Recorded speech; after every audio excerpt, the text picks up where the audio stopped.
couple of days ago I made a video about McLaren and Lando after their insane bottle job in Brazil, essentially losing the driver's title to Verstappen. But the video was more aimed at McLaren fumbling hard the entire time they had the best car and how biased the F1 media is towards British drivers. The championship was never really on, they just made it sound like it to hype up one of their own drivers and shoot down a foreign one.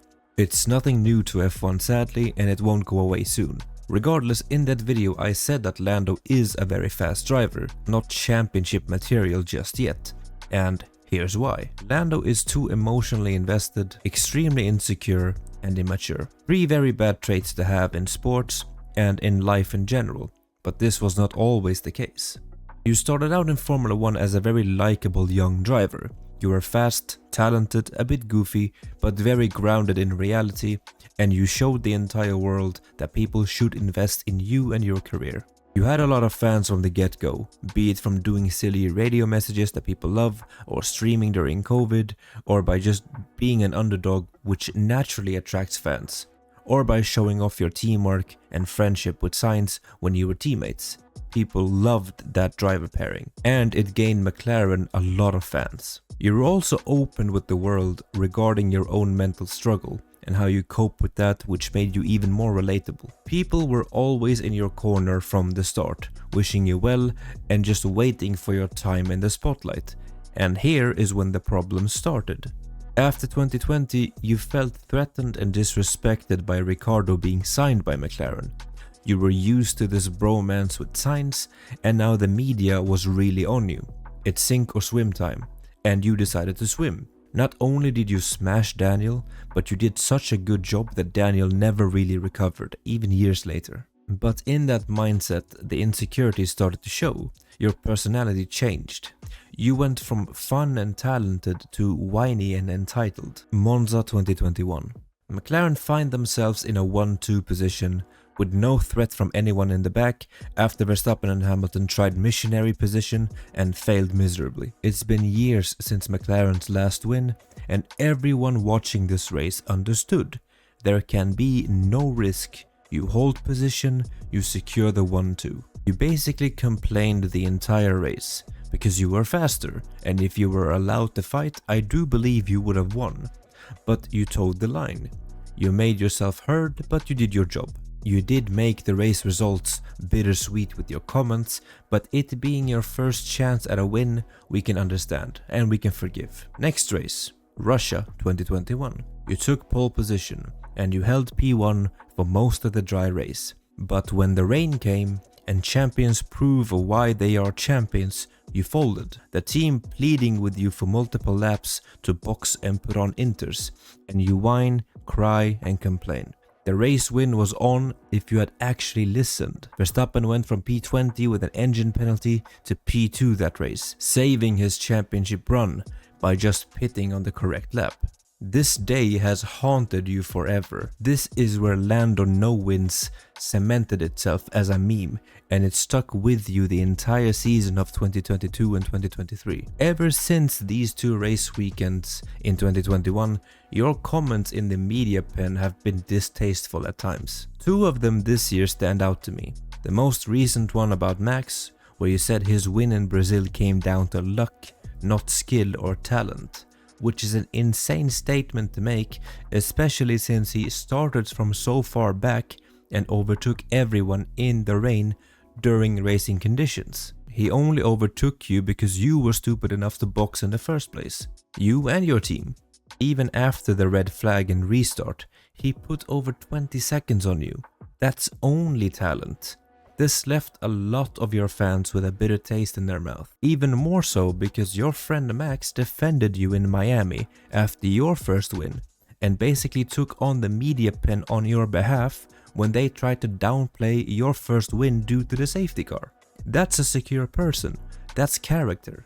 That's someone that stays true to themselves no matter what. The second snarky comment was in Hungary in the cooldown room. Hamilton had just secured a win in the previous race after almost 1,000 days without one. You finished in a 1-2 with Oscar, and Lewis congratulated you on your performance and your fast car. You took that as an insult and you tried to clap back at Hamilton. "You had a fast car 7 years ago." Lewis clapped back immediately, which went kind of unnoticed. "Were you even here 7 years ago?" That basically means shut the fuck up, kid. The disrespect here is insane. You stand here with 6 years in the bag and 1 win, and you can't properly take a compliment from a 7-time world champion and someone with over 100 wins. Who is Lando Norris compared to Lewis Hamilton? Nobody.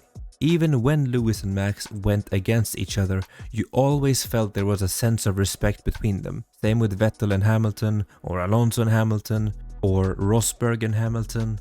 Everyone he's ever had a title fight with, he's shown some respect to. Even after the crash in Silverstone 2021, Verstappen shut down the media in the race after, when they were both being harassed by the media with questions about the crash. This was during the peak of that championship.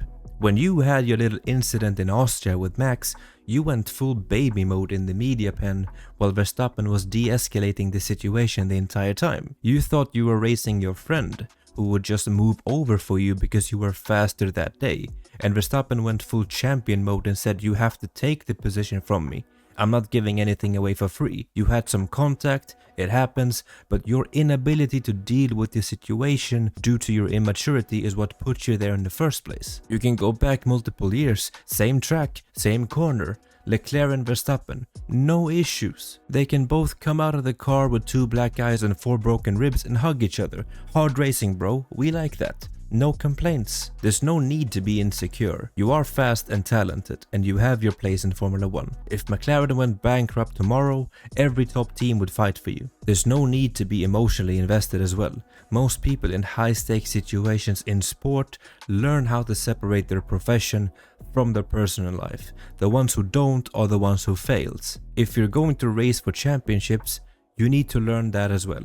I want to support a driver that knows how to race for wins, not just how to be in situations to win races. I would like to see you go down the Nico Rosberg route. Plan your entire year out with a sports psychologist and learn how to put everything together.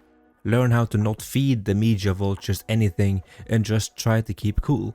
And try not to have a giant chip on your shoulder like your friend Russell, who went from being the most loved underdog in Williams to generally disliked in Mercedes due to his uptightness and stick up his ass. But in fairness, he's racing against one of the GOATs of F1 and he needs to prove something. You are racing Piastri and going even most of the time. What do you exactly tell the world when you are spending the entire night liking hate comments on your Instagram? You're showing them that it gets to you. There are levels to this game and it's time for you to level up. Do you agree with my take on Lando Norris? Am I being too harsh, or should someone have told him this exact stuff in his own corner? I think it would be a giant waste to Formula 1 in general if a driver as talented as Lando Norris went his entire career without being taught how to put everything together. It seems like a waste for everyone. Let me know what you think in the comments below, and I will see you in the next video. Take care and goodbye.